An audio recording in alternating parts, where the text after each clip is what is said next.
Everybody, welcome back around to the Blog and Grill. I am your host, Doug, here with your video blog for February 17th, 2014. Have a great blog planned for you today. We're going to be talking about All-Star Weekend.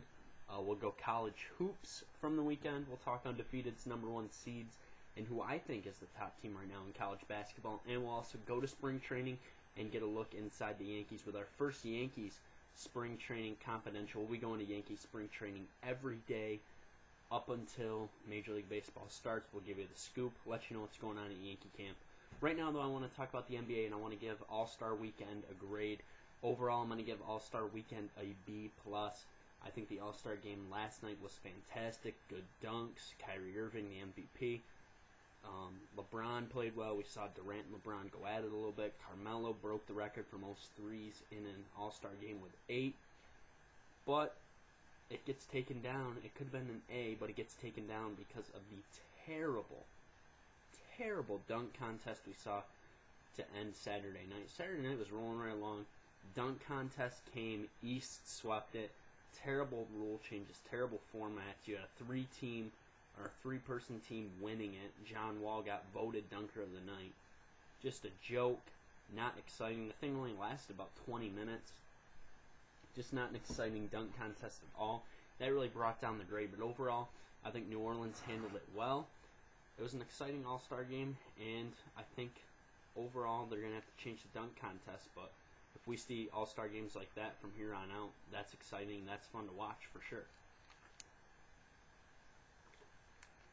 Alright, we got the trade deadline coming up, I believe, at 3 p.m. on Thursday.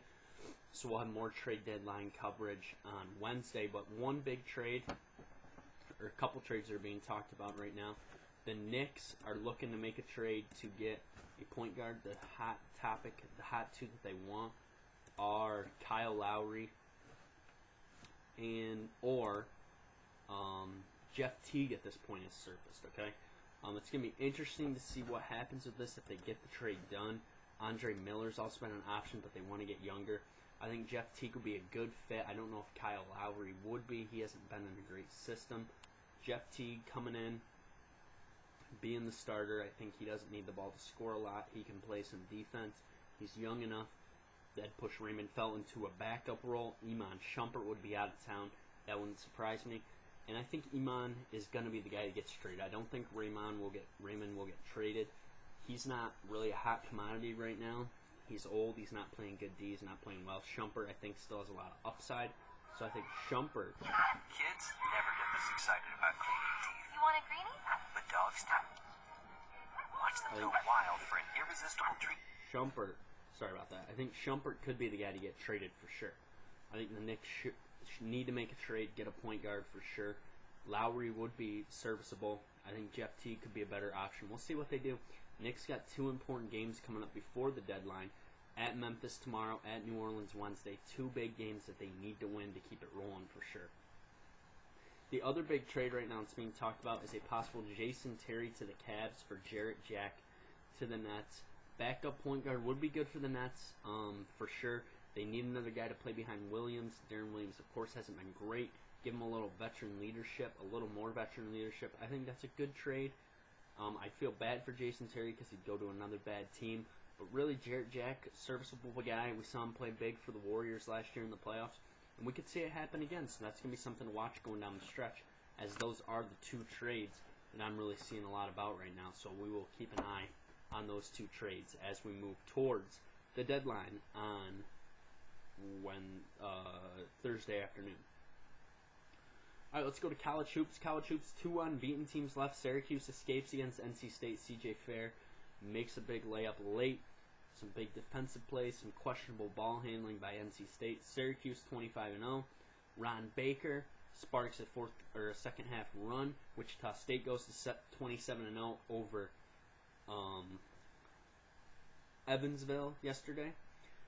Let's go to the college basketball rankings. New AP poll out today, and there were some shakeups for sure with Arizona going down, San Diego State going down.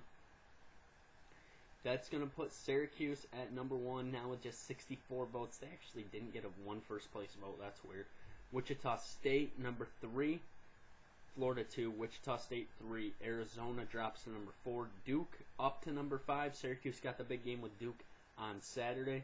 San Diego State number 6, Cincinnati number 7, Kansas up to 8. I think Kansas is very dangerous. Villanova drops to 9 after losing to Creighton. Creighton up to 11, St. Louis in 10. Michigan State drops. Gonzaga, UCLA both sneak back into the top 25. And right now I think the big debate has been who are the number 1 seeds. I think right now, if I had to pick number 1 seeds, they'd be my top 4 teams right now. Syracuse, Florida, Wichita State, and Arizona. And I think by the end of the year, that could be a little bit different. I think Arizona could lose. I could see Syracuse. I could see Duke, Florida, and Wichita State. And right now, though, people ask who's the best team in the country, and I do not think Syracuse right now is playing like the best team in the country. I think the top team in the country right now is Florida. Okay, they got Casey Prather. They got this guy, Chris Wallace, who just became eligible. Scotty Wilbekin, he's playing big time for them, and their 2 losses, he was out. So I think Florida right now is the most complete team. Patrick Young playing well. This team's dangerous. I think Syracuse could beat them, but it's going to be interesting to see what happens. I think Syracuse will lose. I think Syracuse could easily lose this weekend at Duke. I don't know what will happen, but we'll see what's going on down the stretch. Right now, though, my top team has to be Florida as the team that's playing the best right now. All right, time to go to spring training with the New York Yankees. We will be going to spring training every day with the Yankees now until they start off the season. Just give you the hot buzz around the Yankees, what's going on, what's being talked about. The big thing today, Kevin Long came out, talked about Cano and how he didn't like him not hustling to first base. It was a big deal to him. I've always said on this show, it's never a big deal to me. The guy played 160 games a year. He was good defensively. He hit a lot for you. He had a good average, and if he didn't want to run to first base, what's the big deal? He'll make it 1 time out of 10 anyways. So not a big deal to me. I think it's weird Kevin Long comes out and says this now. And that's just all I got to say about that. The next big topic was Joe Girardi talking about the role he hopes Brian Roberts will serve. Of course, we know Brian Roberts hasn't really played a full season since I do believe 2011. He's been out with concussion injuries, leg injuries, back injuries. I think Brian Roberts will have a big impact, and Joe Girardi wants him to be the starting second baseman on opening day. And that's going to depend on what we talk about next. The 2 big topics I think going into Yankee spring training are who's going to play third base and what that rotation is really going to look like. The third base topic affects the second base topic because if we have Kelly Johnson playing third base, that's going to put more of a task on Brian Roberts to play second base. But if we see Eduardo Nunez or if we see Brendan Ryan switch over and play some third base, that's going to open up Kelly Johnson to play some second base, and that would leave Roberts in kind of a utility role. So we'll see what happens. That's going to be something to watch at third base. And then with the rotation, word is Sabathia slimmed down. Tanaka has been throwing the ball well. No word really on Kuroda or Nova yet. We haven't heard a whole lot about them.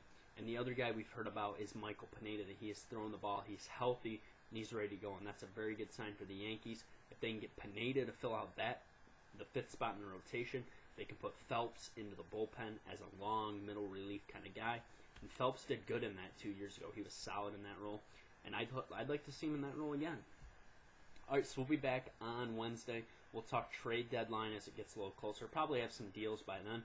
We'll also talk some college hoops. If you want to watch some college hoops tonight, there's some decent games going on tonight.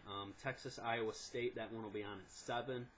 If you want to get a hold of that one, that's on ESPN2. Duke on the road at Georgia Tech plays at 9. Villanova playing Providence on the road. Back to back. That's odd. Okay. Oh, that's Tuesday. Let's go to Monday. Okay, sorry. I was a little confused there.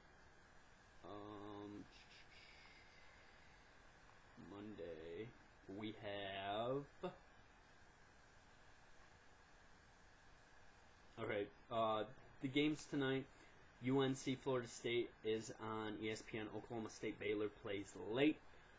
We'll be back. We'll talk spring training again with the Yankees, and we'll also talk about some other clubs as well if other news comes out. News has been talking about Matt Kemp Later on in the week, we'll talk Daytona 500. The duels are on Thursday. Tune in. Wednesday, we'll be back. Always remember to comment, question, subscribe. Yankee Baller 415 is my Twitter handle. Get me on that. I'll see you on Wednesday. Have a good start to your week.